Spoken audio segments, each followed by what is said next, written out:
लेकिन भ्रूण हत्या से बचो भगवान के लिए, भ्रूण हत्या से बचो भगवान के लिए। ये नारी जाति न अरी जिसका कोई शत्रु नहीं होता, इसके गौरव की कहानियां भरी पड़ी है। एक उदाहरण देकर के अपनी वाणी को विराम दूंगा, क्योंकि समय बहुत हो चुका और मैं अतिक्रमण नहीं करूंगा। बस एक उदाहरण देकर के अपनी वाणी को विरमित करता हूं। कितना बड़ा समर्पण होता है नारी का। अरे जिसे कह दिया कि नारी वेद नहीं पढ़ सकती, अरे जब वैदिक काल में जाते हैं, वैदिक काल में जाकर के पता चलता है जहां ऋषियों के नाम है वहां ऋषिकाओं के भी नाम है। पंडित मंडन मिश्र और जगत गुरु शंकराचार्य का शास्त्रार्थ हो रहा है, होने वाला है। और कहते हैं कि दोनों बड़े उच्च कोटि के विद्वान हैं। कहते हैं कि इसका निर्णय कौन करेगा, जजमेंट कौन करेगा?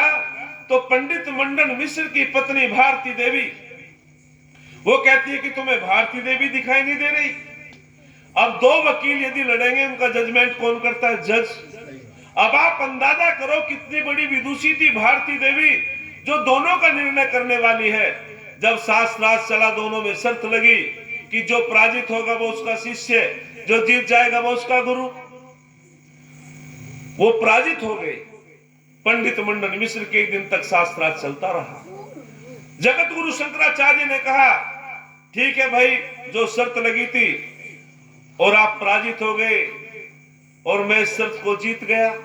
लेकिन भारती देवी ने कहा, नहीं नहीं, अभी मेरे पति देव पराजित नहीं है। बोले, देवी क्यों? सारी सभा के बीच में आपके पति ने स्वीकार कर लिया, मेरे प्रश्नों का उत्तर दे नहीं पाए। तो तब भारती देवी ने कहा था कि सुनो आचार्यवर, मैं अर्धांगिनी हूं। अर्धांगिनी उसे कहते हैं जो पति का आधा अंग है। अभी तो मेरे से भी शास्त्रार्थ करना पड़ेगा। और कहते हैं जगत गुरु शंकराचार्य ने कहा, तो बोलो देवी, आपके क्या प्रश्न है? हालांकि कामसूत्र के प्रश्न थे, लेकिन उसने जो इतने कठिन प्रश्न किए, जगत गुरु शंकराचार्य को हाथ जोड़ करके कहना पड़ा कि देवी 1 साल का समय दे, इनका उत्तर तब दे सकता हूं। ये नारी का गौरव है, ये नारी का बहुत बड़ा गौरव है, जिसको कह दिया पौराणिक लोगों ने कि ये वेद नहीं पढ़ सकती। अरे कितना समर्पण नारी जाति का, जिन्होंने अपने पति की लाज बचाई, जो शस्त्र में भी अग्रण्य रही, शास्त्रों में भी अग्रण्य रही। अरे गार्गी ने वहां घोषणा कर दी थी, जब याज्ञवल्क्य महाराज महाराजा जनक की धर्म सभा में पहुंचे और महाराजा जनक ने हजारों गाय के सींग सोने से मढ़ रखे हैं कि जो तुम में सबसे विद्वान होगा, ये गाय उसको दे दी जाएगी।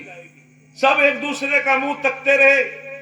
महर्षि याज्ञवल्क्य ने अपने ब्रह्मचारियों को कहा, ब्रह्मचारियों चलो गायों को हाँक के चलो। सारे के सारे विद्वान रुष्ट हो गए। अभी तो शास्त्रार्थ भी नहीं हुआ, आपने अपने ब्रह्मचारियों को क्यों आदेश दिया? क्या तुम सबसे बड़े विद्वान हो?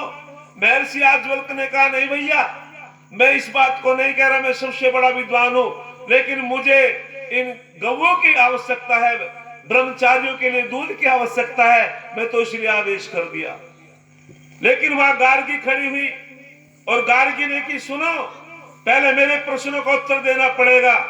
यदि तुमने मेरे प्रश्नों का उत्तर दे दिया आचार्यवर, तो फिर किसी में हिम्मत नहीं कि तुम्हें कोई पराजित कर दे।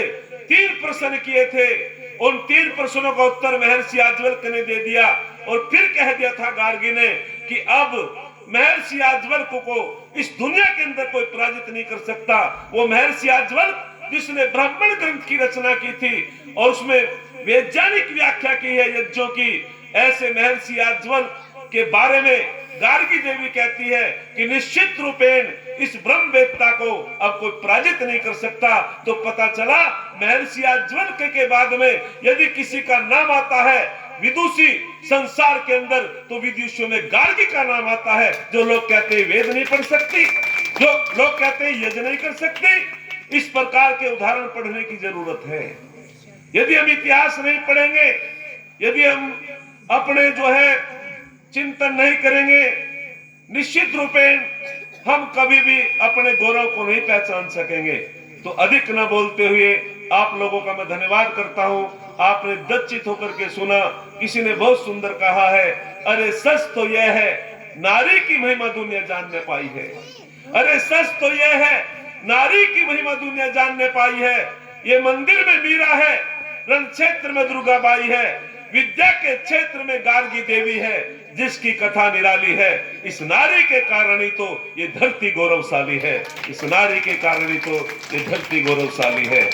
और जिस स्वामी दयानंद की देन है, जिस ऋषि की देन, जिस ऋषि के माध्यम से आज हम सम्मान पा रहे हैं, तो उसके विषय में भी, स्वामी जी के विषय में भी एक हमारे आचार्य ने लिखा, अरे हम प्यादे थे, अरे हम प्यादे थे, वजीरों में गिने गए, हम फकीर थे, अमीरों में गिने गए। ऐ दयानंद तेरा सानिध्य का मिला, हम कांच के टुकड़े थे, हीरो में गिने गए। हम कांच के टुकड़े थे, हीरो में गिने गए। इन्हीं शब्दों के साथ मैं सबका धन्यवाद करता हूं। जिन भाइयों ने कुछ धनराशि दी, उनका भी धन्यवाद करता हूं। बहुत बहुत धन्यवाद। आप लोगों ने दच्चित होकर के सुना। अपनी वाणी को विराम देता हूं। इति ओम सम। आपका धन्यवाद।